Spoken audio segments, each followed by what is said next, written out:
setelah gue buka pintu kamar gue mau ke ruang yang tengah, gue ngeliat ada bayangan perempuan. Dan perempuannya itu kayak lagi joget tapi sambil nyanyi gitu bang. Tapi itu pure bayangan aja, belum nampakin wujudnya belum. Dia pas nangis tuh kayak meluk gitu, kayak nggak rela kalau si Lulu ini meninggal bang. Dia sampai diusap-usap darahnya segala macam, pura-pura jadi rampok, ngebunuh si Lulu sama pembantunya. Karena pada saat itu Indonesia, gue lupa nama gerakannya, gerakan apa, kalau nggak salah gerakan berdarah, di mana 50.000 orang Belanda itu harus dibunuh, entah itu sama tentara atau sama sipil. Nah kebetulan karena di situ banyak veterannya, kan daerah Siliwangi di situ kan, jadi tentara-tentara dulu pada ngeburu orang-orang Belanda bang. Selamat datang di Mikir Malam-Malam, podcast di mana cerita horor bukan cuma buat ditakutin, tapi juga buat dipikirin. Karena gak semua yang serem itu masuk akal.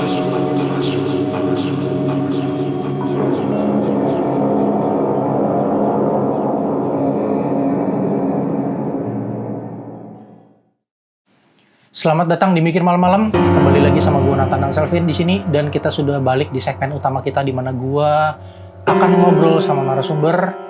Dan seperti yang kalian tahu, gue selalu menghadirkan narasumber dengan cerita-cerita yang mungkin mind blowing, tidak bisa kalian tebak atau semacamnya. Nah, kali ini gue nggak mau intro kayak biasa deh, gue langsung aja. Gue lagi sama Bang Iqbal di sini. Nah, buat teman-teman yang udah nonton cerita yang ini sama yang ini, kalian pasti udah gak asing sama Bang Iqbal nih. Nah, kali ini kenapa gue menghadirkan kembali si Bang Iqbal ini? Karena selain cerita tentang Mira dan Putri ya, akan ada cerita ketiga dan menjadi penutup dari triloginya Bang Iqbal. Nah, kali ini bakal ceritanya tentang apa nih Bang? Kali ini tentang rumah lagi sih bang, cuman ini berkisah ketika gue sama keluarga lagi liburan di Bandung.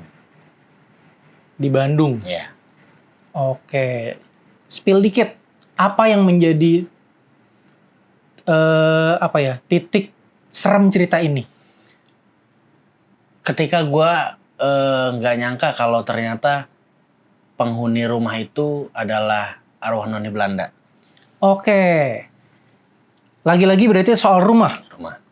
Dan ada penunggunya lagi nih? Pasti ada. Setiap bangunan kan ada kan? Pasti. Iya sih. Nah berarti selain Mira dan Putri, akan ada roh ketiga yang akan kita ceritain di video kali ini? Betul. Oke, baik. Nah, tahan dulu nih Bang. Oke, siap. Buat teman-teman juga yang mungkin pengen cerita juga, yang punya cerita-cerita seperti Bang Iqbal, ataupun cerita apapun itu, kalian bisa langsung akses link ini. Nanti akan ada tim kita yang akan ngubungin kalian dan ngundang kalian ke sini buat cerita langsung. Nah, tanpa berlama-lama lagi, kita mulai aja ceritanya.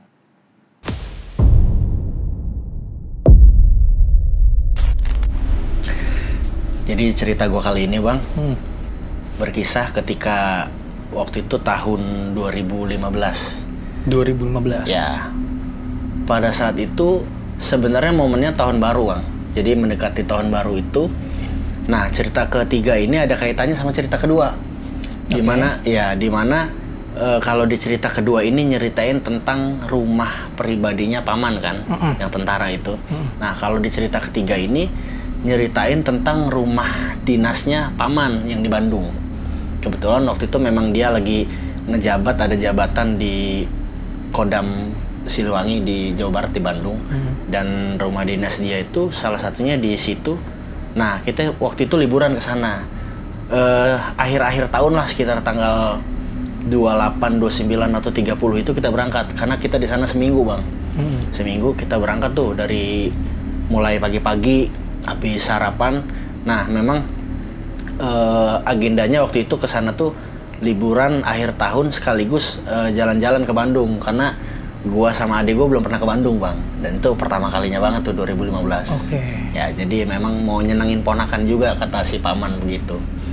Kita berangkat pagi-pagi abis sarapan tuh jam 7 jam 8 naik mobil waktu itu Nah, selama perjalanan aman-aman aja tuh, lancar sampai di pertengahan, sampai di sana. Nah, sampai sana itu gue disambut sama bisa dibilang pembantu di situ lah yang beres-beres ya bang ya. Terus dia ada sama anaknya tuh 2 orang. Nah, desain rumahnya itu memang kayak bangunan Belanda gitu, karena dulunya memang lingkungan di situ sebelum dijadiin rumah dinas itu bangunan rumah orang-orang Belanda. Sengaja memang bangunan utamanya itu nggak dirubah, ininya yang ciri khasnya lah. Jadi biar kelihatan banget ini bangunan rumah Belanda. Nah, kita parkir mobil di situ, masuk. Waktu itu kamarnya cuma ada 2, satunya gudang nggak seberapa gede. Yang 2 ini besar nih bang kamarnya. Kamar yang pertama itu dipakai sama paman sendiri. Nah, kamar yang kedua itu gue sama sekeluarga. Kita beres-beres, ngerapin baju segala macem. Udah, waktu itu pas sampai itu agak sorean lah, mungkin karena macet kali ya. Hampir jam 4, jam 5 tuh. Setelah sampai sana, biasa tuh pas udah beres-beres, kita udah ngerapin baju, pakai baju tidur di sana. Belum jalan-jalan kan udah mau malam tuh bang ya. Jadi makan malam dulu tuh, makan malam udah selesai. Nah, pas gua udah malam tuh, udah waktunya tidur, kata si paman, nanti kita mulai jalan-jalannya itu besok lah ya, kita keliling-kelilingnya. Karena dia mau ngebawa ke kantornya dulu. Kita kenalan di sana dulu, di Bek Angdam waktu itu. Nah, pada saat gue tidur itu ya sebagaimana kayak orang pada umumnya yang lihat satu bangunan asing. Gue kan pertama kali banget tuh bang lihat bangunan rumah kayak Belanda gitu. Dan pertama kalinya juga tuh gue ke Bandung tuh.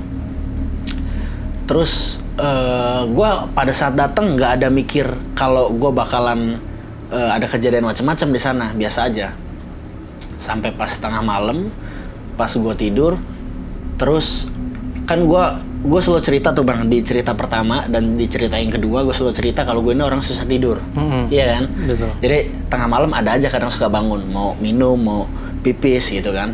Nah, pada saat yang sama juga ketika tengah malam tuh gue bangun waktu itu mau ke kamar mandi, mau pipis. Kebetulan memang kamar mandinya itu ada di setiap kamar, jadi gue nggak usah keluar kamar. Pas gue bangun tidur, gue langsung pipis aja tuh ke kamar mandi bang, sekitar jam 2 pagi lah. Nah, cuman pada saat di suasana yang hening dan sunyi itu, samar-samar gue ngedengar kayak ada suara. Gue berpikir kalau paman tuh lagi nyetel musik bang, nyetel lagu. Tapi yang bikin gue agak bingung, kenapa lagunya itu kayak bahasa-bahasa asing. Gue awalnya nggak nebak bahasa itu bahasa apa kan, kayak ya udahlah mungkin itu bahasa Inggris kali, bahasa Barat. Tapi enggak, bahasa Inggris nggak kayak gitu. Setelah gue pahamin, gue belum nebak itu bahasa Belanda bang awalnya bang. Nah, pas gue setelah itu pagi-paginya bangun nanya tuh ke paman pas kita lagi sarapan mau berangkat. Pertama mau ke kantornya dulu tuh. Gue nanya, tadi di ruang tengah paman nyetel musik ya? Kok musiknya beda sih? Kata dia. Enggak ah, lagian apa yang kamu dengar musiknya? Iya, kata dia. Kata gue, kayak bukan pakai bahasa Indonesia, bukan pakai bahasa Inggris juga sih, beda itu aksen bahasanya katanya. Kata gue gitu. Terus kata paman, enggak kali, atau itu dari suara dari luar, dari mana? Enggak mungkin lah, ini kan rumah dinas kan nggak banyak orang di sini kan, cuman anggota-anggota doang yang di sini. Asal dengar kali itu mah, udah biasa aja tuh bang. Nah, pas gua selesai sarapan sama keluarga dan yang lain, kita baru tuh hari pertama besoknya setelah sarapan tuh kita ke kantor dulu tuh, acara kayak pengenalan dulu lah, ini ada keluarga saya segala macem. Selesai dari kantor paman, baru tuh jalan-jalan kita keluar. Selesai jalan-jalan siang, sore lah masuk sore tuh jam 4 jam 5 balik lagi tuh. Pas balik lagi, gua itu masih penasaran sama bangunan itu bang. Kayak gue norak banget liat bangunan ini kan, namanya bangunan Belanda. Gue telusurin tuh bang, luarnya, dalamnya, pokoknya sekeliling sudut gue telusurin. Gue nggak ada yang aneh sampai gue ngeliat gudang di ujung, di dapur di dekat pintu belakang. Itu memang pure gudang, dan gue nggak nilai itu ada aura mistisnya sama sekali, enggak. Nah, cuman gue di situ ngelihat di tengah-tengah barang-barang yang numpuk di gudang itu, gue ngelihat ada satu lukisan yang gambarnya tuh perempuan, Bang. Nah, perempuan ini ya karena itu bekas rumah Belanda ya, jadi gue ngeliat itu lukisan-lukisan Belanda gitu wajahnya. Di situ gue ngeliat nama lukisannya itu kan perempuan. Di bawahnya itu ada tulisan namanya, Bang. Yang gue inget namanya tuh Lucia Anna Moore. Jadi LUCIAANNAMOOR. Mungkin dibacanya itu kali ya, Lucia Anna Moore. Gue biasa aja namanya, mungkin barang bekas kali di gudang kan, bekas pemiliknya dulu apa gimana nggak tahu. Selesai dari situ, ya udah setelah gue explore rumah itu, gue balik lagi ke kamar sambil nunggu mau sore maghrib tuh, gue mandi tuh, Bang. Gue mandi, pas gue mandi, tiba-tiba pas gue lagi nyiram-nyiram air di kepala itu, gue sepintas ngedengar lagi kayak suara-suara orang nyanyi tapi pakai bahasa Belanda kayak yang kemarin malam gue denger tuh, Bang. Nah, gue di situ makin penasaran, entah kenapa kok gue berpikir ada kaitannya nih si lagu yang gue denger ini sama lukisan itu. Tapi gue nggak bakal nyangka kalau ternyata itu justru penunggunya. Gue nggak nyangka sampai di satu malam, pas malam kedua itu pas gue tidur lagi. Nah, di situ tuh pas gue lagi malam tengah kebangun tuh, karena di jam yang sama gue pipis lagi, terus gue ngedenger lagi tuh suara nyanyi orang Belanda gitu.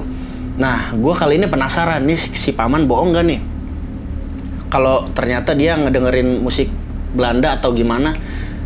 Gue nyoba untuk ke kamar mandi yang di ruang tengah, Bang. Gue beraniin diri tuh kan, karena gue nggak bakal berpikir ada setan atau gimana.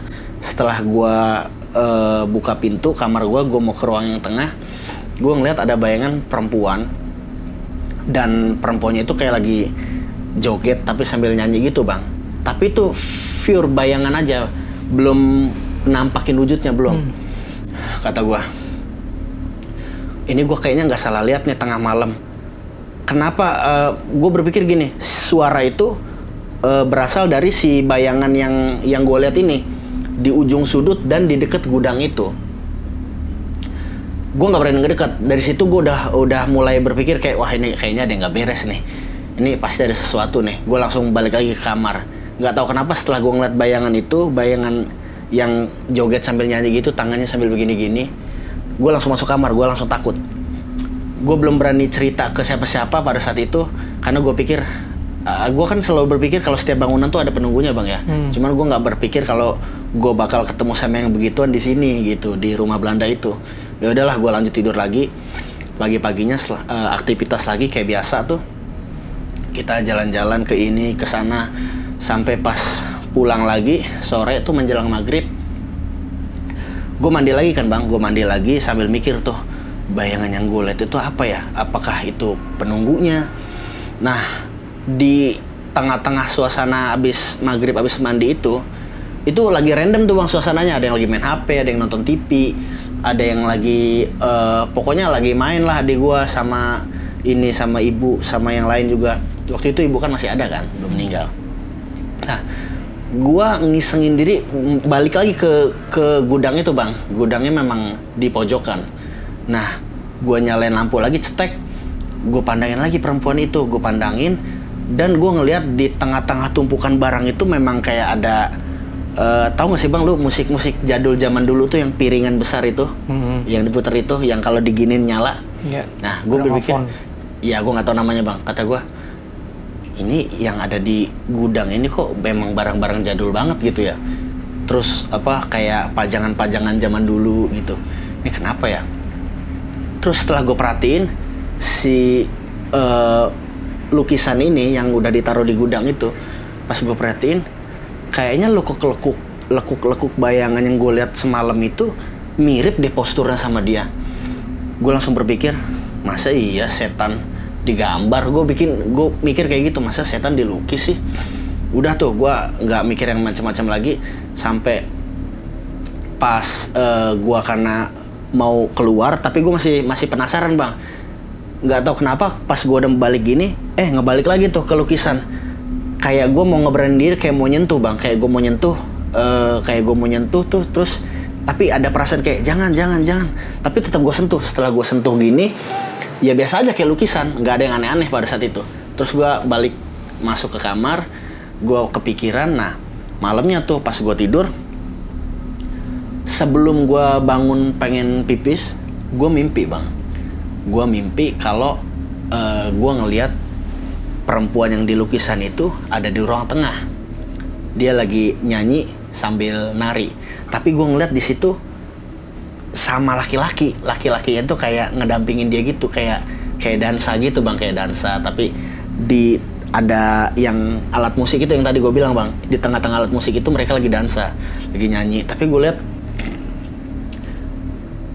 kenapa laki-lakinya ini orang biasa bang, bukan orang Belanda. Gue masih nggak ngerti tuh maksudnya apa tuh. Gue di dalam mimpi itu lagi nontonin mereka, kayak kok si yang di lukisan ini dia nari tapi sama laki-laki ini. Gue jadi bertanya-tanya lagi, terus kalau laki-laki ini siapa dong? Sebenarnya dari kejadian cerita di pertama gue sama cerita kedua gue kan udah biasa sama hal-hal yang gitu ya bang ya.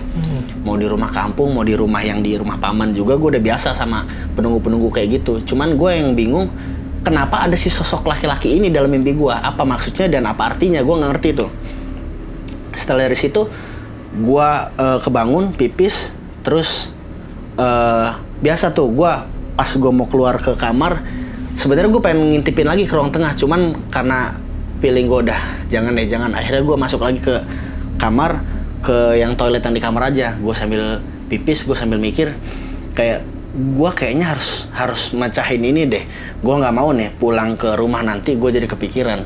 Kayak iya, gue kan suka penasaran gitu orangnya bang. Terus pas ada si pembantunya itu sama anaknya, pembantunya ibu-ibu sama anaknya udah tua bang, kayak nenek-nenek gitulah. Gue nanya tuh, kata gue, Bu, pas pagi-paginya ya, itu yang di gudang lukisan siapa? Kata dia, emang kenapa?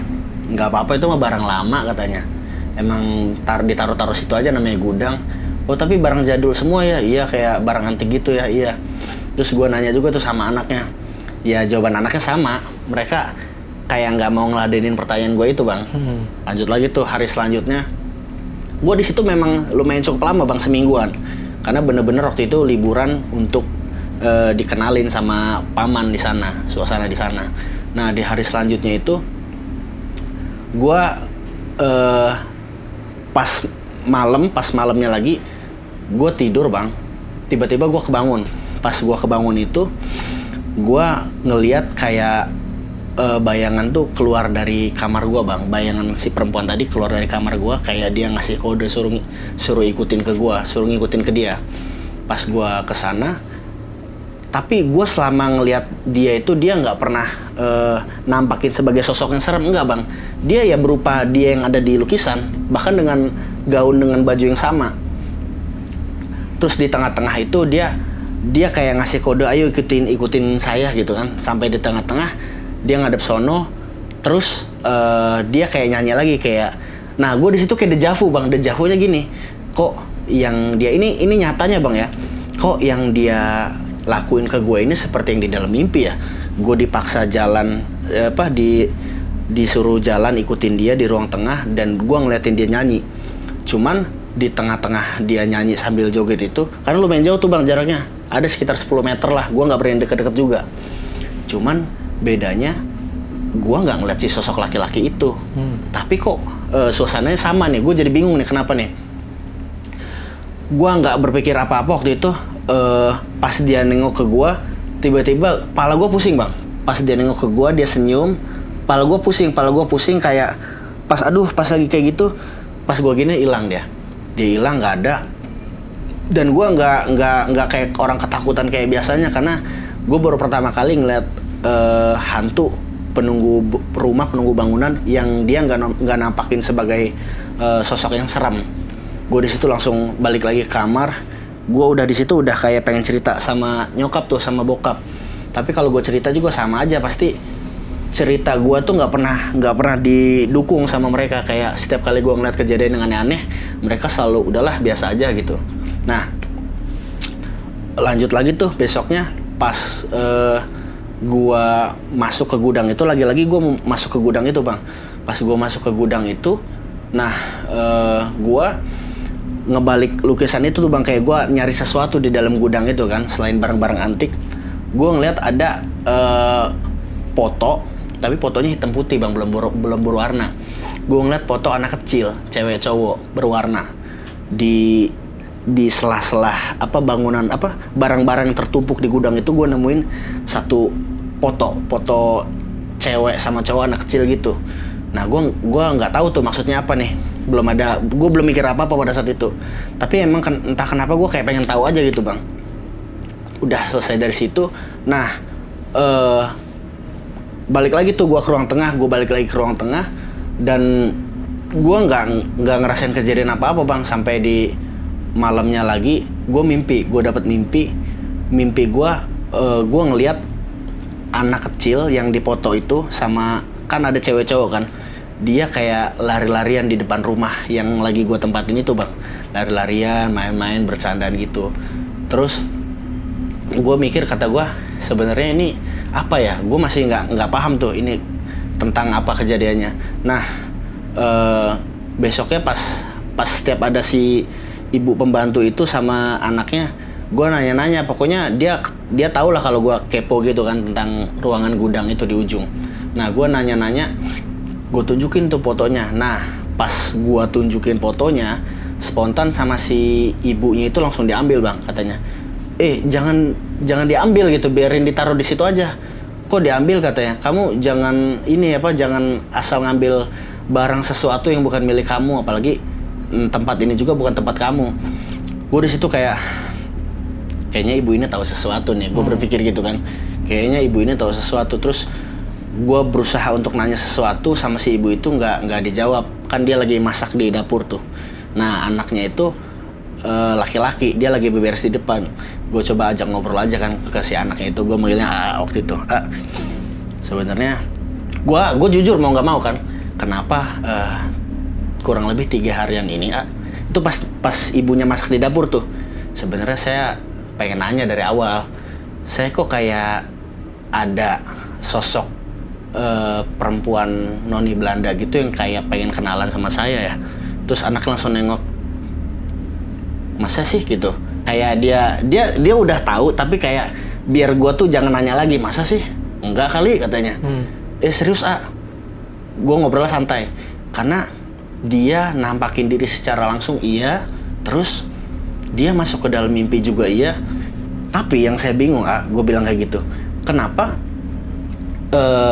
di dalam mimpi saya itu saya ngelihat dia lagi sama laki-laki, tapi laki-lakinya bukan orang Belanda.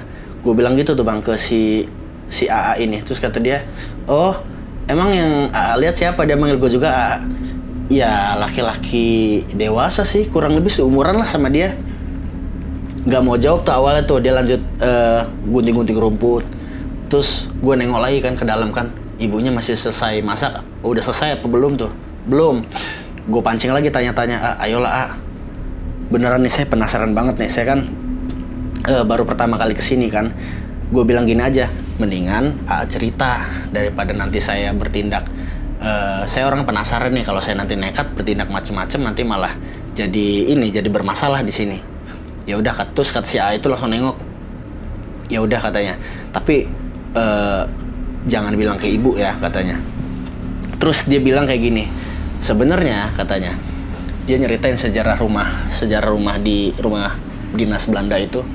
Sebenarnya rumah ini, bahkan lingkungan ini dulu adalah lingkungan orang-orang Belanda yang setelah Indonesia merdeka bang, tahun 50-an waktu itu, sisa-sisa keluarga orang Belanda yang masih hidup pada saat itu berkembang biak di situ. Ada yang sampai blasteran, ada yang Belanda sama Indonesia, ada yang Belanda sama Belanda, pokoknya itu lingkungan Belanda lah di situ lah.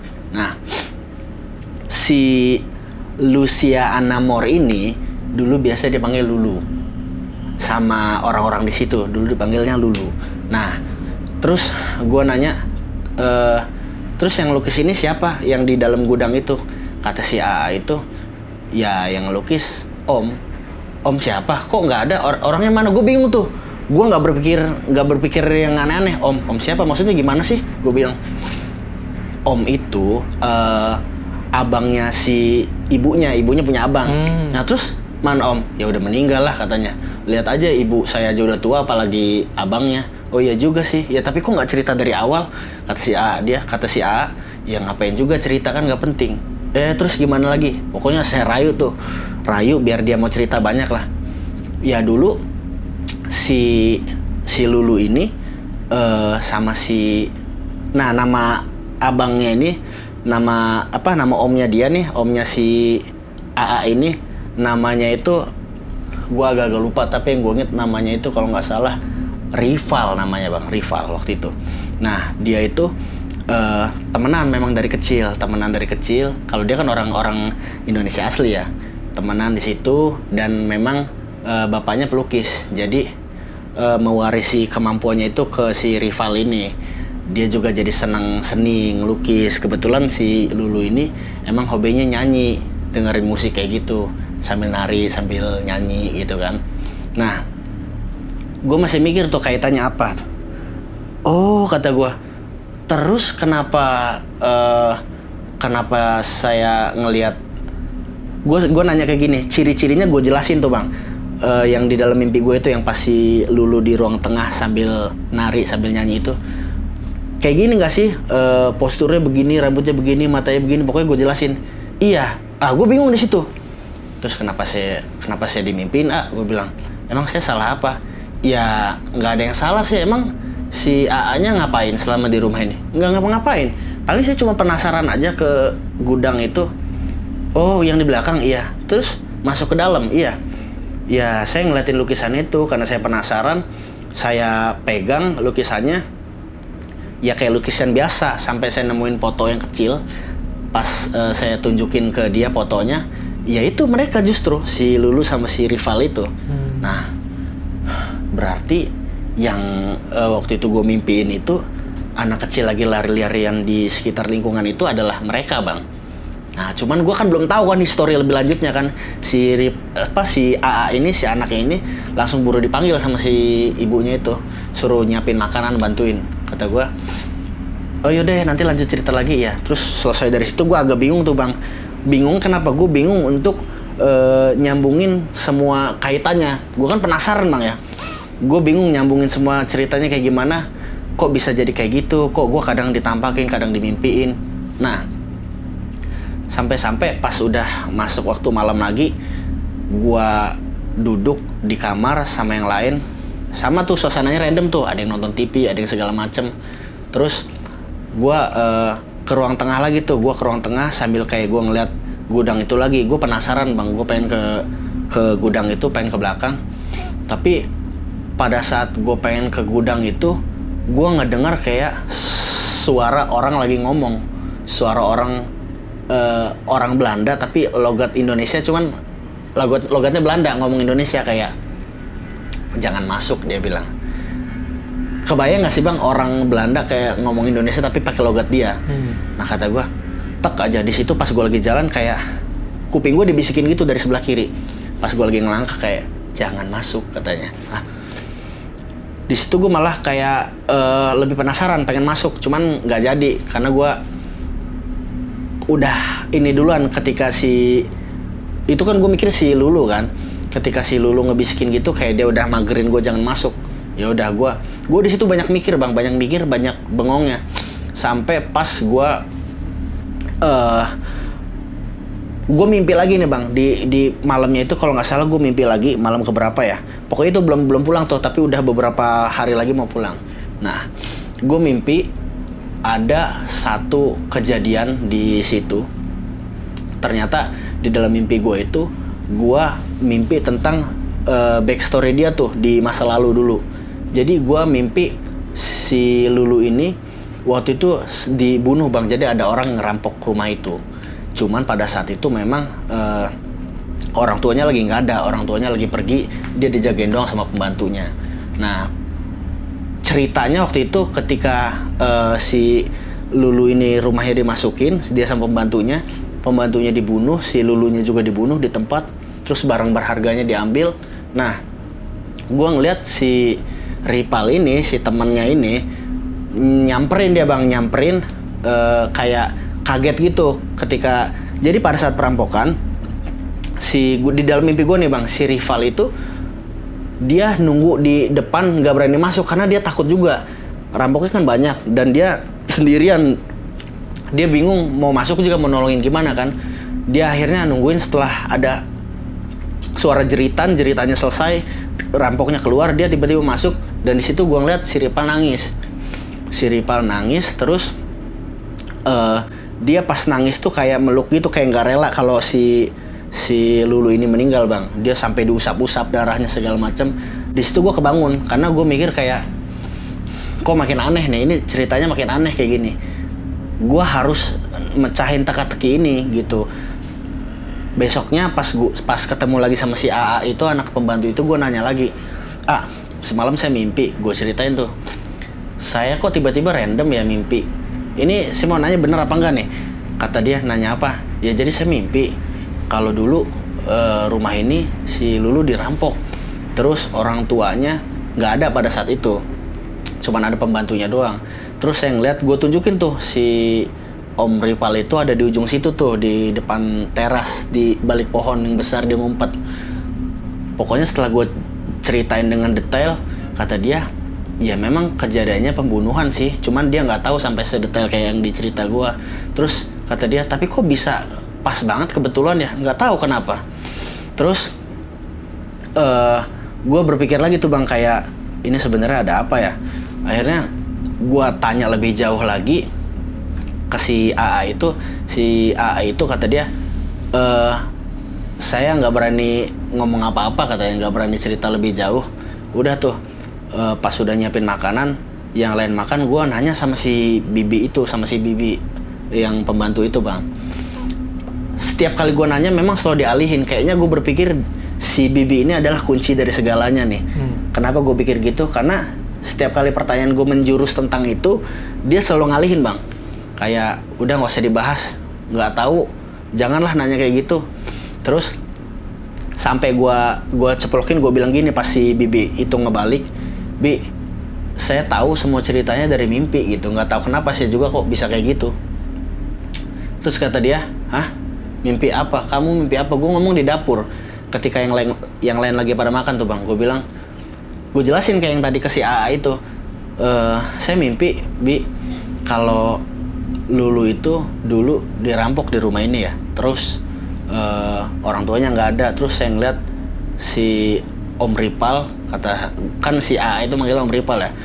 Dia ngeliat lagi di depan rumah itu, dia pengen masuk tapi bingung, takutan karena dia nggak bisa ngapa-ngapain juga kan. Apakah kejadiannya sedetail itu, Bi? Kata dia sempat bingung sejenak, kayak pengen ngomong tapi nggak jadi. Terus katanya dia narik napas, dia langsung cerita.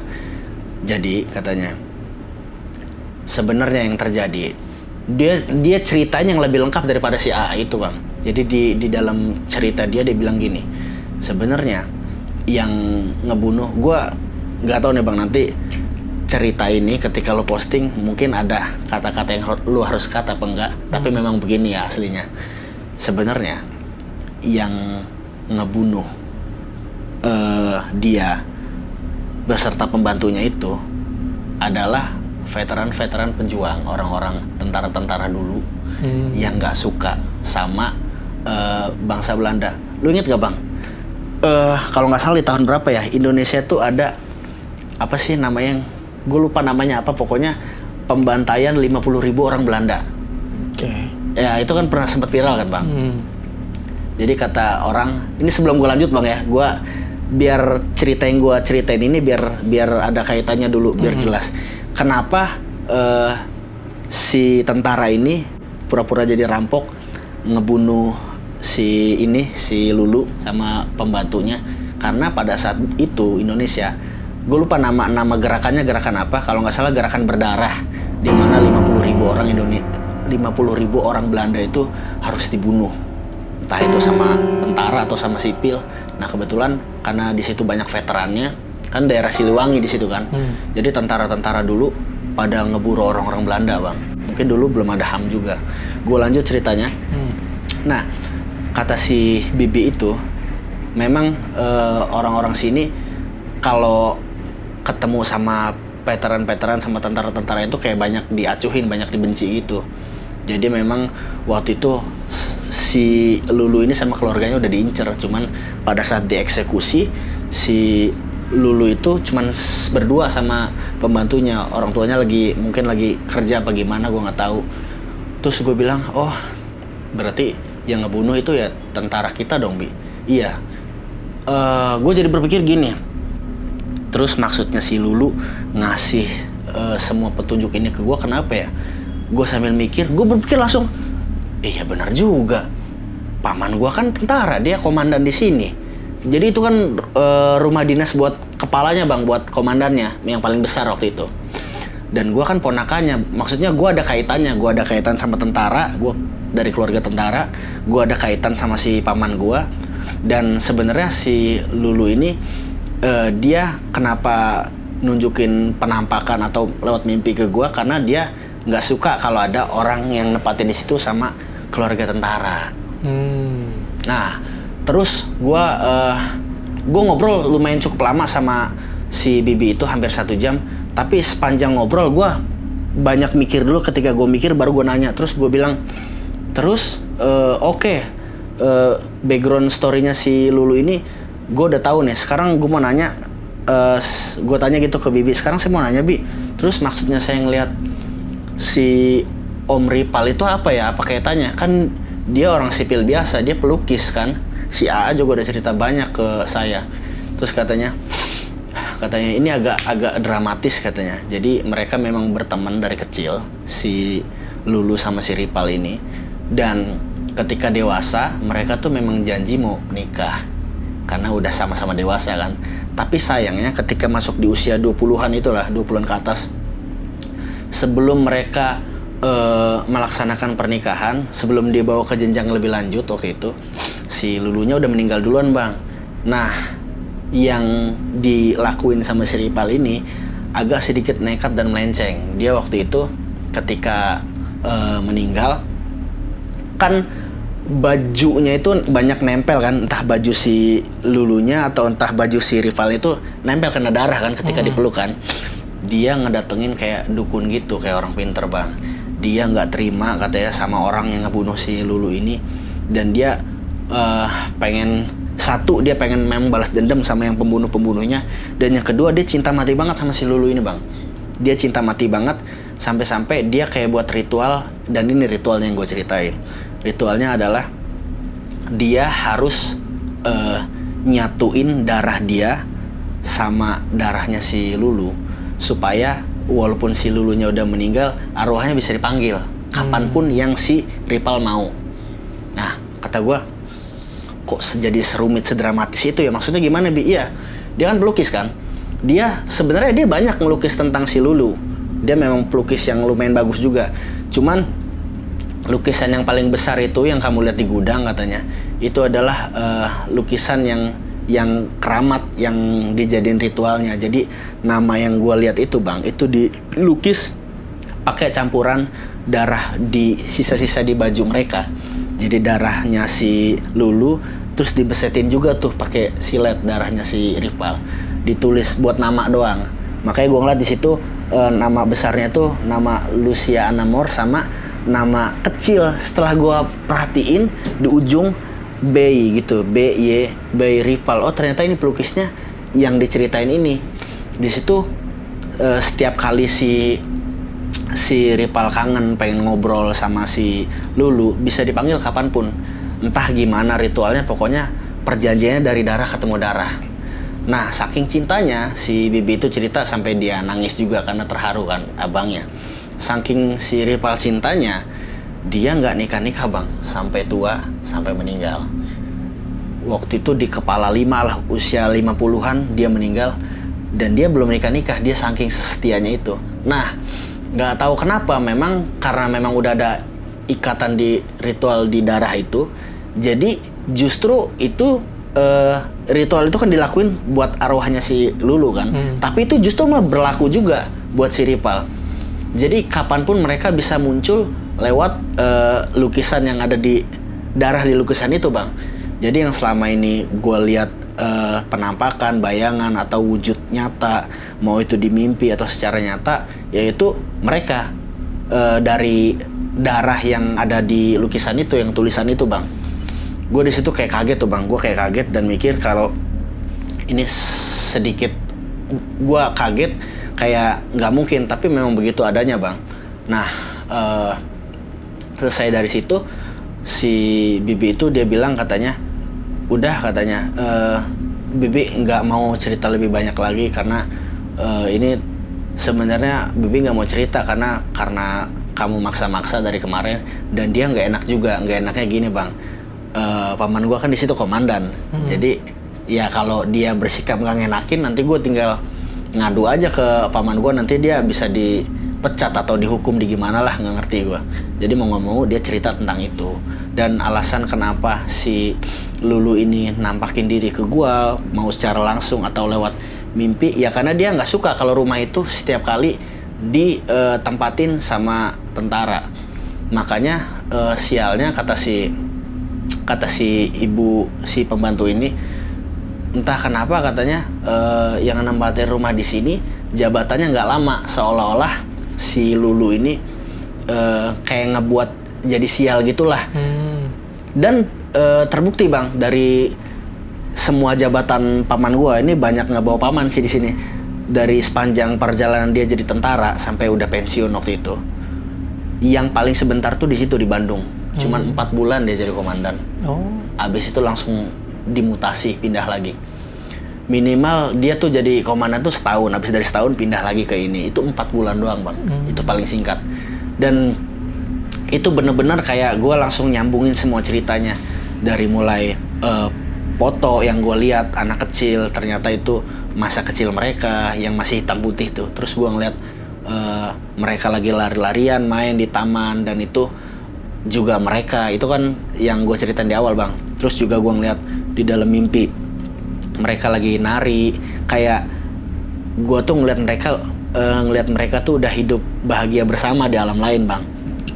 Karena sampai meninggal pun si Om Ripal ini nggak nikah, dia tetap setia sama si Lulu. Nah, waktu itu udah 1 hari lagi mau pulang,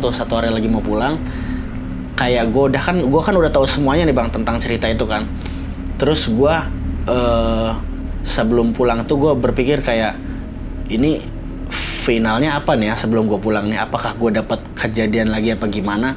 Ya gue mikir kayak gitu kan. Sebelum gue pulang tuh 1 hari itu udah pagi tuh. Jadi itu udah pagi. Nah besok paginya pulang. Gue selama 1 harian itu kayak gue malah kayak nantangin, kayak ayo dong lu ngasih gue petunjuk apa lagi nih, besok gue udah pulang gitu. Gue nggak tahu kesini lagi kapan karena jauh kan dari Jakarta ke Bandung. Terus dari situ gue ngelihat mereka itu ini pas siang, pas lagi pada tidur siang. Waktu itu memang istirahat, Bang. Si paman lagi ngantor, dia kan udah berangkat dulu dari pagi. Terus bokap nyokap lagi pada tidur di kamar. Adek lagi nonton TV sendirian. Dan di situ gue kayak nantang diri, ayo dong kasih gue petunjuk lagi nih, besok gue udah mau pulang. Itu setelah gue tahu semua ceritanya tuh. Tiba-tiba gue ngeliat di ujung, di dekat gudang itu, gue ngeliat mereka berdua nih, Bang, si Lulu sama si Ripal ini kayak mereka berdiri terus dengan tatapan yang kayak si Lulunya tuh nggak suka, tapi si Ripalnya tuh kayak biasa aja. Lulunya nggak suka, kayak udah buru-buru pergi aja lo. Ketika dia muncul kan gue lagi kayak gini, Bang, pas lagi kayak gini, nah di situ dia muncul, tapi pas gue gini lagi hilang. Gue mikir kayak mungkin memang sebaiknya gue cepet-cepet pulang. Untung aja besok gue pulang. Nah, udah tuh, itu kan pas siang-siang kan. Pas udah malam, udah mau selesai, udah besoknya mau pulang, gue tidur lagi tuh, Bang. Gue tidur malam setelah makan malam. Pas gue malam tidur dan gue kebangun lagi tuh seperti biasa tuh, kayak mau kencing, mau pipis lah. Nah, pas gue bangun, gue langsung ke ruang tengah. Nggak tahu kenapa gue ngeberanin diri banget, karena di seberang itu kan kamar paman tuh, ini kamar gue, ini ruang tengahnya nih. Nah gudangnya di sini nih ke arah dapur. Nah gue ngeberanin ke ruang tengah, Terus gue ngedekat ke gudang itu pelan-pelan. Kayak gue bilang kayak gue udah tahu semua cerita tentang lu. Gue pengen ngomong kayak gitu bang. Jadi ya sebaiknya nggak boleh gitu juga lah. Maksudnya dia kan jadi kayak ngebenci tentara seumur hidup dia bang. Iya. Ya dia jadi kayak ngebenci tentara seumur hidup dia. Kan nggak semua tentara begitu. Apalagi yang di keluarga gue ini yang di paman. Kan kita nggak sejahat yang kamu kira. Lagian juga kita kan hidup di era yang berbeda. Gue ngomong gitu pelan-pelan di ini gudangnya, tapi gue nggak masuk. Gue ngomong pelan-pelan gitu di depan gudang yang tadi gue omongin. Terus kayak ada suara teriakan kecil. Gue nggak ngerti maksudnya apa karena gue nggak bisa bahasa Belanda bang. Suara laki-laki sama perempuan itu di dalam gudang itu, gue nggak ngerti maksudnya apa. Tapi kalau gue dengar dari nadanya kayak dia bilang pergi gitu, kayak kayak gitu nadanya. Ya gue nggak tahu bahasa Belanda kan itu. Mungkin kalau dia ngomong bukan bahasa Belanda gue ngerti. Tapi didengar dari nadanya tegas nekan gitu, mungkin kayak dia bilang udah pergi sono, gue nggak peduli. Mungkin kayak gitu kali ya. Udah dari situ gue balik lagi ke kamar. Karena gue besok paginya udah mau pulang, gue tidur malam-malam itu. Dan pas sudah tidur, ya pagi-paginya udah beres-beres pas sudah mau pulang. Nah pas sudah mau pulang, ketika lagi beres-beres salin-salinan, baju dilipetin segala macem, itu kan di ini bang apa kayak kalau orang datang kan disambut, kalau udah mau pulang kan dihanterin di depan pintu kan sama si bibi sama si pembantu ini. Kalau si paman gue tetap lanjut karena kan memang dia di situ dinasnya. Gue waktu itu diantar pulang pakai sama anak buahnya naik mobil. Nah pada saat gue lagi pulang, pas mau di jalan itu gue sempat nengok di depan pintu bang ya. Gue sampai nengok ke arah gudang tuh, kayak ada sesuatu lagi nggak ya, ini udah final banget nih, gue kayak penasaran gitu. Nggak ada apa-apa. Pas gue jalan, mobilnya jalan nggak jauh, kira-kira ya 10-20 meter lah jalan, gue nggak dengar suara si Lulu itu ngomong bahasa Indonesia. Apa dia bilang? Terima kasih. Gue bingung, terima kasih apa nih? Apakah terima kasih gue pulang gitu? Nggak di situ lagi. Dia bilang pokoknya terima kasih. Itu yang pengang di kuping gue sebelum ada suara dia ngomong gitu, kuping gue pengang dulu. Terima kasih. Dari situ gue mikir di jalan sampai pulang tuh bang. Ya udah, sampai di kejadian itu adalah pengalaman pertama dan terakhir kalinya gue ke rumah dinas yang di Bandung. Karena setelah dari situ paman gue langsung ngasih kabar kalau dia dimutasi lagi. Dan ternyata benar omongan si bibi itu. Komandan yang ada di rumah dinas itu nggak lama katanya, cuma beberapa bulan aja. Mungkin itu efek dari sialnya kali ya, secara gaib apa gimana. Pokoknya si Lulu ini nggak suka banget sama tentara. Gitu bang ceritanya. Oke. Silakan minum dulu bang. Dulu bang ya. Santai dulu. Iya.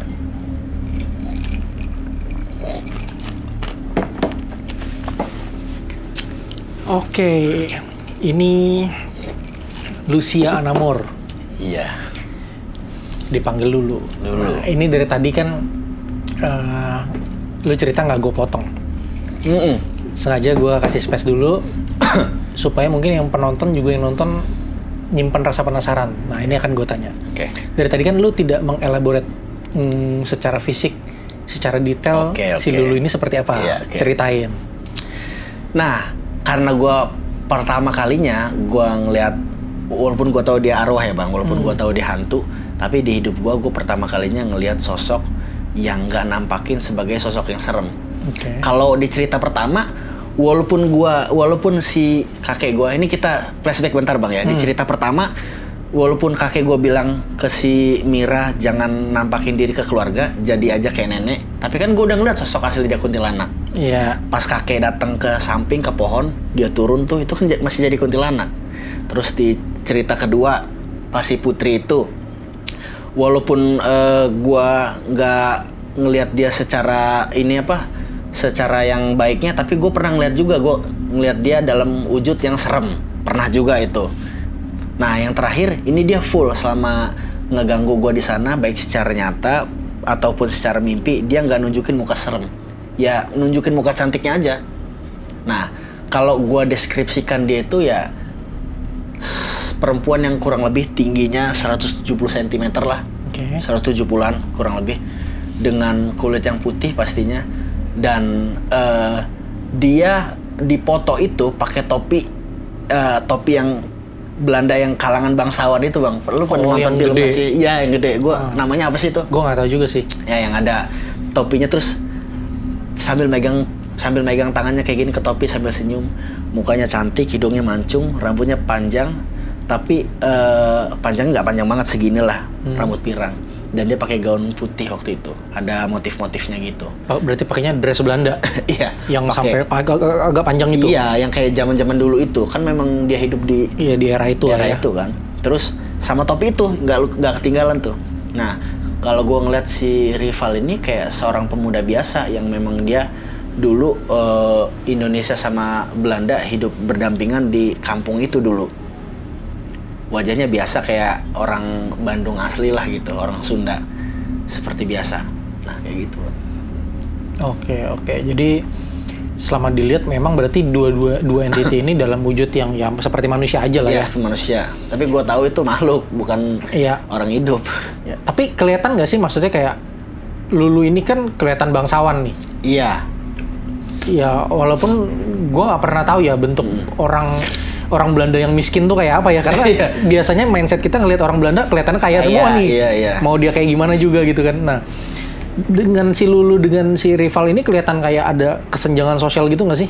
Perbedaannya. Iya. Kalau gue lihat lebih kalau si Lulu ini kayaknya lebih di atas dari Rival sih.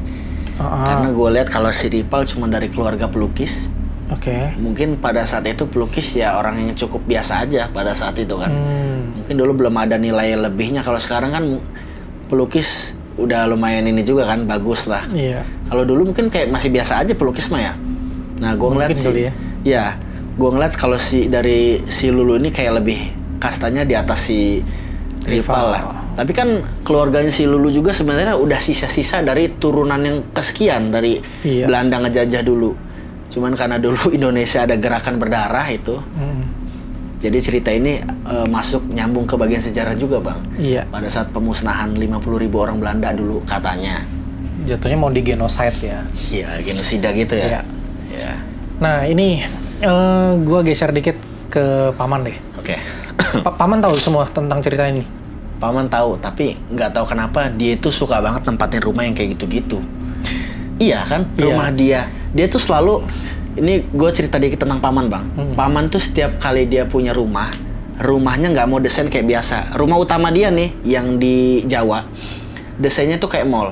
Jadi dari lantai ke lantai tengahnya bolong. Jadi kalau kita udah naik ke lantai 2 bisa ngeliat ke bawah. Iya.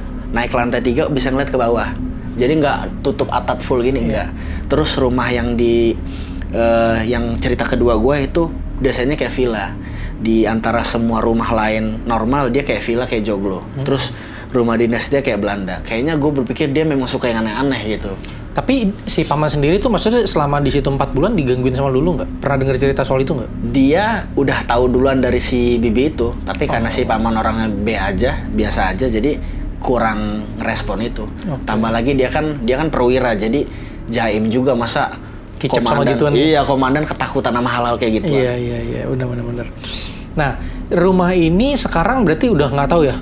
Udah, itu pertama dan terakhir, Bang. Udah habis itu udah nggak pernah dengar apapun lagi soal Enggak, itu? kan udah langsung dimutasi, Paman. Iya. Gue penasaran soalnya, jadi kayak siapa yang nempatin saat ini kah? Iya, Apakah komandan lagi pastinya sih. Ataukah malah jadi kosong saat ini? Bisa. Ya kan, terus nasib lukisannya kayak gimana gitu. Iya, betul. Sekarang gue bahas dikit tentang darah. Oke. Nah, kan tadi kan ibaratnya darahnya diekstrak untuk dijadiin alat atau media untuk nulis. Iya, nama doang. Nama Tapi doang kan? kalau lukisannya dari tinta asli. Iya. Tinta asli. Gue nggak bayang ya, ini kan kanvas. Ya, Kanvas oke. lukis lah. Gue tau lah teksturnya gitu ya. Iya. Kayak kain gitu kan Iya. dilukis. Terakhirnya dibubuhin nama dengan Darah campuran mereka. darah. Hmm. Nah, ini gue nggak tahu lu pernah dengar atau nggak. Pernah dengar nggak ada sebuah istilah namanya kutukan darah? Kutukan darah. Dalam bentuk apa tuh ngutuknya? Atau Jadi gimana? gini. kalau misalnya ada sebuah kejadian, Ya. anggap misalnya percobaan pembunuhan. Oke. Misalnya ini ada satu rumah, ada satu orang penghuninya, terus dia disamperin maling atau siapa gitu, misalnya, terus dia ditusuk pakai pisau. Iya, oke. Ditusuk pakai pisau, terus si perampoknya kabur. Ya. Bawa pisaunya, dia kabur. Darahnya tuh ngocor di lantai rumah, di jalan tempat si perampoknya keluar gitu. Nah, kalau misalnya si korbannya selamat, Iya. itu rumah biasa aja. Iya, pasti. Tapi kalau misalnya korbannya nggak selamat, Meninggal. bekas-bekas darahnya itu ibaratnya kayak akan menjadi residual energi di dalam rumah itu, menyimpan Energi yang besar. Iya, menyimpan energi-energi terakhir ketika si korban ini masih hidup. Iya. Entah itu ketakutan, kemarahan, Iya, kebencian, kesakitan, itu terekam di sana. Makanya mungkin lu pernah dengar kayak ada rumah kayak kalau kita masuk kita bisa dengar suara orang minta tolong. Iya. Walaupun sebenarnya belum tentu ada entitinya di situ. Iya. Tapi residual energinya tersimpan di ruangan itu. Nah, kutukan darahnya itu adalah gini. Ini gue pernah dengar statement ini dari salah satu pendeta. Dulunya mantan dukun. Gue nggak akan mention. Kalau kalian penonton yang ngikutin hal-hal mistis gitu, harusnya kenal sama orang ini. Nah, dia tuh dukun sakti lah. Dukun sakti yang akhirnya jadi pendeta. Nah, dia bilang dia tuh belajar banyak lah soal kutukan darah, termasuk lu untuk ngebuktiin kutukan darah tuh gampang katanya. Lu tusuk aja orang katanya. Yeah. Lu tusuk, lu pergi aja kata dia. Pisaunya lu simpen, jangan lu cuci katanya. Habis itu seminggu kemudian lu coba bersihin kata dia. Kalau pisaunya bisa dibersihin, berarti itu orang selamat. Oh. Tapi kalau itu bekas darahnya nggak bisa hilang dengan cara apapun, berarti itu orang nggak selamat. Itu statement dari dia. Nah, kalau dibilang percaya nggak percaya, gue nggak tahu karena gue nggak mungkin bisa dapetin pisau hasil nusuk orang. Iya. Jadi tidak bisa dibuktikan dan tidak bisa divalidasi. Tapi beberapa hal dan beberapa cerita tentang darah ini selalu menjurus ke pro sama statement itu. Termasuk tadi mencampurkan darah terus dibubuhin di lukisan. Iya. Itu sama aja kayak cerita gue kan. Darah bekas orang mati lu taruh ke sebuah media. Iya, padahal lu belum cerita bang ya. Iya. Iya, baru setelah ini maksudnya. Iya. Baru ngedengar. Jadi statementnya akan pro ke arah situ juga. Iya. Arahnya sama gitu loh. Nah, ini tuh terjadi di cerita, kalau gua nggak salah inget ya, cerita kita yang di video kedua waktu kita udah offline. Udah offline, oke. Yang gue cerita soal rumah di Pontip bekas yang akhirnya disewa sama temen gua. Itu kan ada bekas darahnya, bekas perampokan sebelumnya gitu loh. Nah, itu darahnya memang nggak bisa hilang dan ditimpanya pakai cat. Bang, gue mau nanya nih, Iya. mumpung masih on cam nih, di nonton. Setelah lu ngejelasin ini, gue ada satu pertanyaan yang terlintas di kepala gue. Silakan. Tentang darah. Silakan. Tadi kan lu bilang, ini masih berkaitan sih. Tadi kan lu bilang darah orang yang ditusuk itu, yang meninggal, pasti kan menyimpan energi terakhir kan, sebelum orang itu meninggal kan. Iya. Gue mau nanya, mungkin nggak gini, si Lulu ini kan ketika dia meninggal, cerot darahnya gitu keluar kan. Nah, itu darah itu kan dijadiin ritual tuh sama si Ripal kan, beserta darah dia sendiri di lukisan itu kan. Nah, energi terakhir dia itu kan si Lulu ya, dia kan ngelihat kalau si yang ngebunuh itu kan tentara. Jadi mungkin energi terakhir dia itu hawa bencinya ya, kebawa-bawa di masa depan sampai sekarang, Bang. Nggak pertanyaan gue, Bang? Nggak. Maksud gue kenapa dia bisa sebenci itu sama keluarga tentara? Karena energi terakhir dia kan ngelihat dia dibunuh sama veteran tentara perang zaman dulu kan. Dan ketika dia mau bangun, mau ngelawan, dia meninggal. Nah, darahnya itu kan ngalir. Mungkin nggak kalau itu energi terakhir dia itu adalah energi pembenci, energi kemarahan. Oke, gue jelasin ya. Iya. Ini yang nonton boleh benerin kalau misalnya ada yang meleset. Jadi gini, ini ada dua hal yang perlu gue jelasin. Yang pertama adalah lu harus tahu dulu kenapa bisa ada residual energi. Iya. Tubuh manusia itu terdiri dari 3 elemen. Tubuh, jiwa, roh. Iya. Jadi darah itu berada di dalam tubuh, tapi dia mengandung jiwa dan roh. That's why ketika satu darah tertumpah, itu ada perasaan dari si jiwa dan roh itu yang ada di dalam darah itu. Tadi dalam pertanyaan lu, mungkin nggak kalau darahnya lu menyimpan kebencian? Iya. Jawabannya iya. Oh, pantas. Sangat mungkin. Nah, kita ekskalasi penjelasannya ke pertanyaan kedua. Kebencian itu eksis sampai hari ini. Iya, sampai sekarang. Jadi gini, seperti yang udah kita bahas di video sebelumnya tentang roh seseorang tinggal di bumi berapa lama. Iya, betul. Setelah meninggal. Ya, kita lempar statement itu ke ceritanya Lulu. Berarti Lulu di bumi masih ada di sekitar kita. Ketika setelah dia meninggal kan ada rentang waktunya, sekian hari. Setelah itu kenapa masih ada kebencian ya padahal Lulunya sudah tidak ada? Gampang jawabannya. Iya. Kenapa tuh? Darah itu sudah ada di sana, menyimpan residual energi dari kebencian Lulu ketika masih hidup, dibunuh segala macam, ya. Nah, ketika Lulunya sudah tidak ada, residual energinya tetap ada, rasa bencinya tetap ada. Lalu dilanjutkan sama siapa?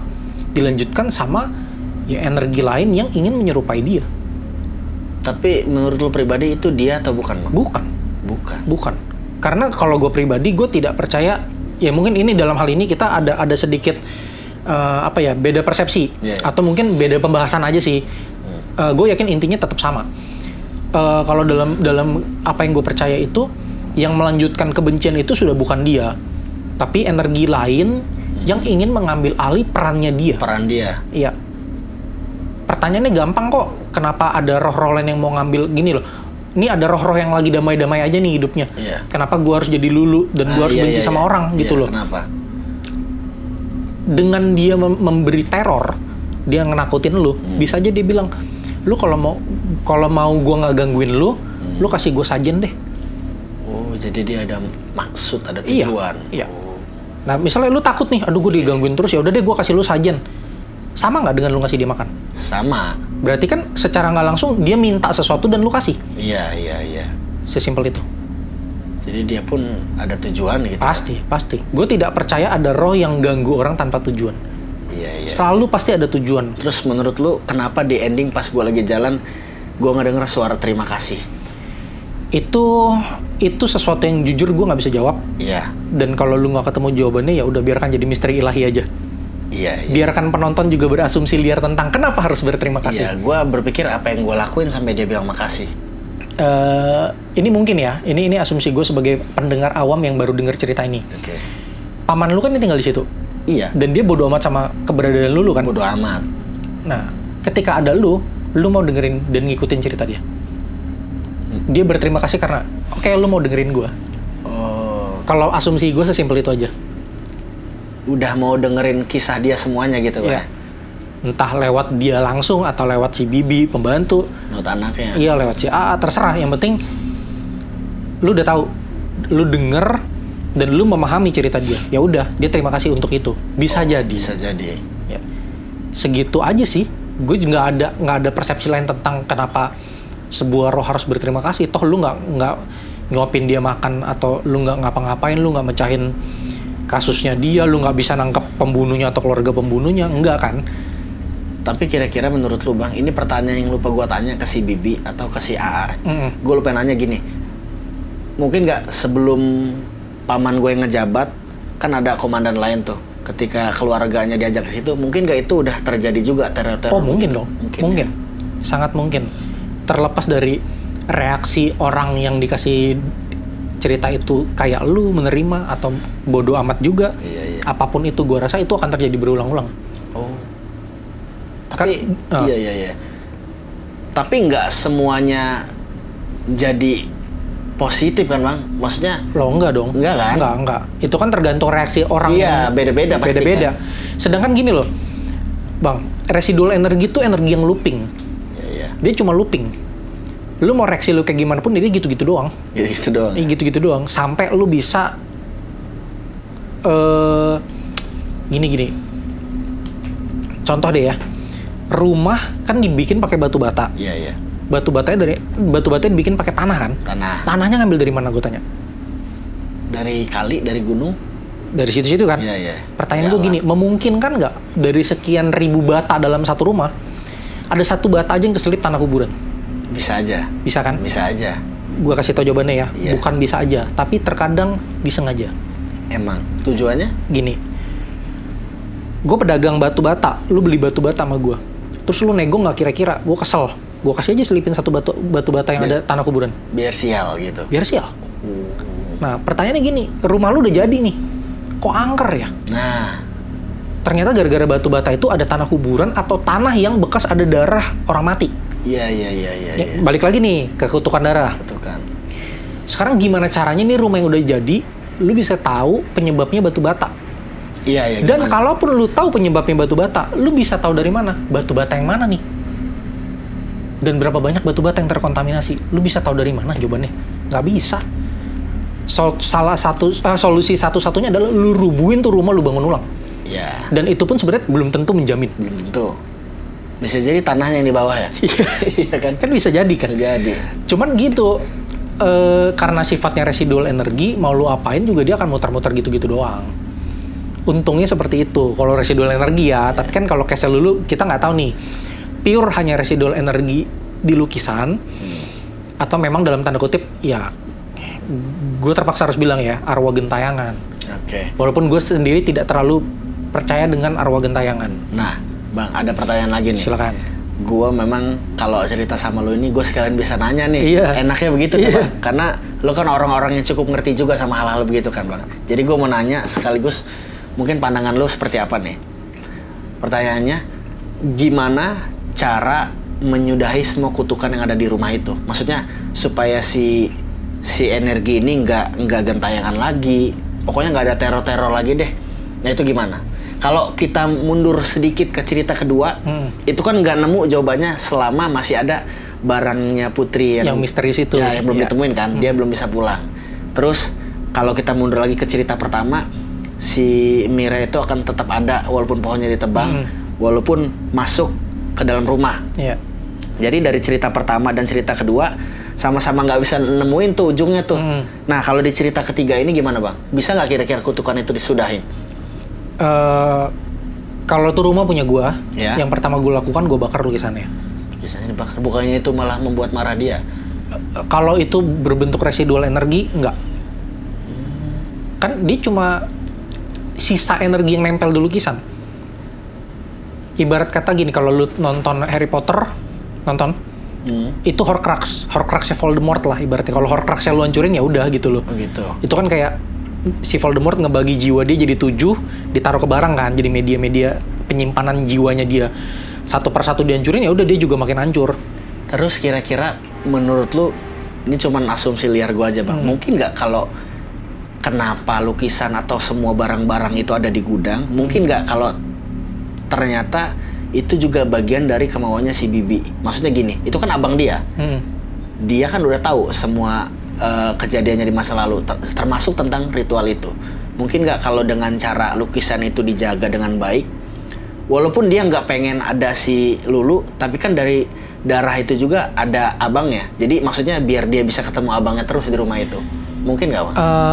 Untuk pertanyaan ini ada 2 possibility. Kalau menurut gue yang pertama itu, Iya. ya bisa.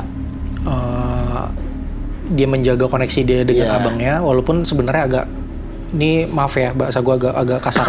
Menurut gue itu keputusan tolol. Iya dong, lu ngapain berhubungan sama orang yang udah nggak ada? Iya. Secinta apapun, ya life must go on. Iya. Hidup lu tetap harus berjalan tanpa orang yang udah nggak ada. Lu berkabung boleh, Iya. tapi kan ada masanya berkabung, gitu loh. Yang kedua, itu bagian dari ritual. Yang harus dilanjutin gitu. Gini, kita kan nggak tahu nih kesepakatannya rival sama dukun tempat di ritual tuh apa. Apakah dia bilang, oke nih lu boleh melakukan ini, gue bisa bantu lu begini, tapi syaratnya adalah lukisan itu harus ada tetap di rumah itu atau apa? Kan kita nggak tahu. Iya. Bisa jadi itu salah satu alasannya, benda-benda itu harus tetap ada di rumah itu. Soalnya logikanya gini, kalau gue jadi paman lu, kenapa nih lukisan kenapa nggak gue habisin aja nih lukisan, gue buang atau gue bakar? Kan sesimpel itu. Iya. Tuh gudang bisa dijadiin tempat buat yang lain kok. Bisa jadi gudang gua, kenapa harus jadi gudang punya pemilik sebelumnya? Benar. Gitu loh. Takutnya ada something yang memang diwasiatkan. Atau coba menurut lu Bang, atau mungkin si paman gue ini udah tahu juga semuanya, karena kan nggak mungkin dong dia nggak tahu sesuatu di rumah itu. Harusnya iya. Tahu kan? Tahu. Ya dia kan mau ditugasin di situ, nempatin rumah itu, masuk akal juga kenapa dia nggak mau mindahin lukisan itu, padahal dia punya hak. Iya. Kan dia komandan di situ. Iya, dia punya hak. Bisa aja dia nyuruh ini, karena memang dari awal juga dia nggak pernah ngebahas apa-apa di gudang itu. Pokoknya kamu sama keluarga kamarnya di sini, jangan ngutik-ngutik yang lain pokoknya. Mungkin nggak Bang kalau dia juga udah tahu. Dan si paman gue ini ngikutin aturan yang berlaku bahwa jangan ngotak-ngatik gudang itu Bisa beserta jadi, isinya. bisa jadi. Bisa Apalagi jadi. dengan latar belakang paman lu yang udah lu ceritain orangnya agak-agak klinik, suka dengan something yang terlihat klinik gitu-gitu, bisa jadi, sangat bisa jadi. ya. Karena kita di sini kan ngobrolin paman lu dia sebatas di permukaannya aja. Iya. Di balik itu karakternya seperti apa ya kita nggak tahu. Iya. Gitu loh. Sangat mungkin. Sangat mungkin ya. Sangat mungkin. Sangat mungkin kalau dia juga udah tahu. Iya. Sangat mungkin. Apalagi kalau itu lu bilang itu daerah bekas genocide ya. Iya. Ya pasti rumor-rumor kayak gitu turun-menurun lah menurut gua. Pasti, iya. Pasti, apalagi kalau kita ngomong itu kejadian yang tercatat dalam sejarah. Iya. Sangat gampang di tracking. Gue tinggal nyari kan. Iya, kalau nggak salah pokoknya gerakan berdarah aja. Gue tinggal nyari di Google ini, kejadian ini kapan, daerah mana gitu. Mungkin bahkan dari situ gue bisa dapat lokasi rumah Iya, dinas itu, iya, bisa iya, jadi. bisa. Ini sempat lu cari juga di Google Maps. Iya, sempet. Pokoknya patokannya ya Kodam Siliwangi itu, nggak jauh dari situ. Oh, tapi di dalamnya nggak bisa dilihat. Maksudnya rumah isinya? Enggak, luar rumahnya. Bisa kan di pinggir jalan. Cuman gue lupa Bang, namanya gue cuman pertama dan Iya terakhir sih, ke situ. susah karena cuma satu kali ya. Iya. Iya, susah. Pertama dan terakhir gue ke situ. Iya. Ya, menurut gue gitu sih. Ya karena ada track record sejarahnya. Jadi begitulah. Iya. Pasti paman lu tahu lah aturannya dan Tahu pasti ya. waktu dikasih turun Gak mungkin dia asal sembarang nempatin emang ya? Nggak mungkin Gak lah. mungkin. Nggak Pasti dia tahu kan. Ya. Gitu sih. Wah ini lumayan. Ini benar-benar luar biasa nih.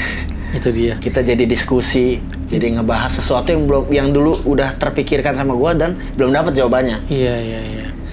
Dan enaknya kalau gue cerita sama lu gini nih Bang, sekalian gue cerita, sekalian gue diskusi nih tentang pertanyaan yang belum terjawab. Iya. Ya gue juga cuma ngasih jawaban sebatas sepengetahuan gue aja sih. Ya masalah bener atau enggaknya, ya nggak tahu. Tapi itu masuk sih, jawaban lu masuk di gue dan gue nerima itu Bang. Boleh lah nanti lu setelah dari sini Bang nelusurin tentang kejadian itu Bang. Ya, boleh, Gerakan ntar gua berdarah habis- kalau nggak salah itu ya. Gue akan cari tahu Mungkin sih. lu bebas mau nge-sensor bagian mana. Tapi kayaknya sih nggak ada yang perlu disensor sih. Nggak ada yang perlu. Ini aman nih. Menurut gue sih enggak ya. Tapi nanti gue akan tanya teman gue deh. Nggak ada yang nyinggung satu pihak tertentu kan? Atau nyinggung instansi? Gimana ya? Itu kejadian kan udah 70 tahun yang lalu ya. Nah. Menurut gue kayak ya udahlah gitu loh. Kalaupun gue sebut pelakunya tentara pun Ya. nggak bisa lu track lagi siapa Iya, gitu iya, loh. nggak tahu. Udah lewat terlalu jauh lah gitu loh. Generasinya udah terjauh. Udah terlalu jauh gitu loh. Jadi menurut gue kayaknya ya udahlah gitu. Ya. Aman aja sih kan Aman kita aja ya. kita nggak nyebut nama siapapun. Iya. Kita nggak nyebut satuan unit manapun. Benar-benar. Jadi ya udahlah. Gila ini lu cerita 3 video Ya. semuanya punya apa ya strong point masing-masing. Iya, benar. Kayaknya thumbnail YouTube 2 video yang lain mau gue ganti deh. Pakai nama gitu, Mira Putri Lucia gitu. Lulu Iya. gitu. Kayak Iya, mau iya. gue ganti deh. Kayaknya gitu ya. Kayaknya gitu deh. Kayaknya bagus deh. Jadi juga kelihatan ini 3 video yang jadi satu kesatuan gitu. Iya. Tentang rumah, tentang Iya, penunggunya. tentang rumah dan selalu ada penunggunya. Oh, bisa diganti thumbnail bisa, Bang? bisa. Oh, Aman. Nanti gue akan coba ganti. Oke. Nih gue terima kasih banyak Bang Iqbal. Lu udah mau datang ke sini 3 kali. Iya, betul. Cerita panjang lebar, pengalaman hidup lu. Ya. Yang gue yakin mungkin banyak orang di luar sana yang penasaran apa sih rasanya tinggal di rumah yang berhantu gitu. Nah, Serius, banyak orang nanya gue, apa sih rasanya tinggal di rumah yang berhantu? Karena gue kan juga latar belakangnya kayak gitu ya, tinggal di Iya, rumah iya. yang serem gitu. Gue lucu gitu, ada orang yang malah penasaran. Rumahnya anteng, adem, malah pengen tahu rasanya tinggal di rumah berhantu itu malah pengen aneh. yang aneh-aneh gitu. Iya, ada yang nanya kayak gitu. Nah, jadi gue thank you lu mau cerita. Apalagi cerita kedua kemarin itu sampai hari ini gue kayak anjir kok gue bisa dapet cerita kayak gitu ya. Iya ya. Iyalah itu parah Kejadiannya banget. Baru banget itu parah menurut gue. Nih sekali lagi gue terima kasih cerita lu udah mau datang ke sini, udah mau cerita buat teman-teman juga. Jangan kapok-kapok. Ntar kalau ada cerita-cerita lagi Disusun partnya lagi gitu. ya, bisa kita ngobrol lagi. Aman siapa. Sehat-sehat terus. Amin. Kerjaan lancar-lancar terus. Amin. Ya, terus ya semua yang dikerjakan maju terus lah pokoknya. Amin. Sukses juga buat lo, Bang. Terima kasih. Semoga channel Mikir Malam-Malam makin besar. Amin. Supaya gue juga jadi bagian dari sejarah di channel ini. Pasti, itu udah pasti. Itu ya? udah pasti. Sebelum ada narsum-narsum yang di kemudian hari, Iya. gue udah duluan di sini nih. Yoi, bagian dari first 1000 subscriber. Iya, Ini kan udah saat video ini di tag 700-an something. Milestone pertama gue sekarang 1000. Oh gitu. 1000 dulu. Nah, udah pasti bagian dari sejarah lah. Pasti bagian dari sejarah ya. Ya, buat teman-teman juga yang pengen cerita juga, yang punya cerita, yang pengen ngelempar ceritanya buat didengerin sama teman-teman yang lain dan juga pengen jadi bagian dari sejarah Mikir Malam-Malam, kita dengan sangat senang hati, linknya ada di sini. Kalian isi aja, nanti kita akan kontak kalian. Sekali lagi terima kasih Bang Iqbal. Siap, Ini sama-sama. bagian ketiga dari trilogi ya. Trilogi. Selesai. Gokil ya, gue nggak nyangka sih di Mikir Malam-Malam ada trilogi. Ada trilogi? Iya. Pertama kalinya ya? Pertama kalinya. Bikin part khusus tuh, Bang? Iya, ntar gue bikin ini, thumbnail khusus lah Oh, pokoknya. gitu ya, oke, untuk oke. menandakan kalau ini trilogi. Oke. Oke, terima kasih. Kita sampai jumpa di video berikutnya. Dah. Bungkus. Bungkus.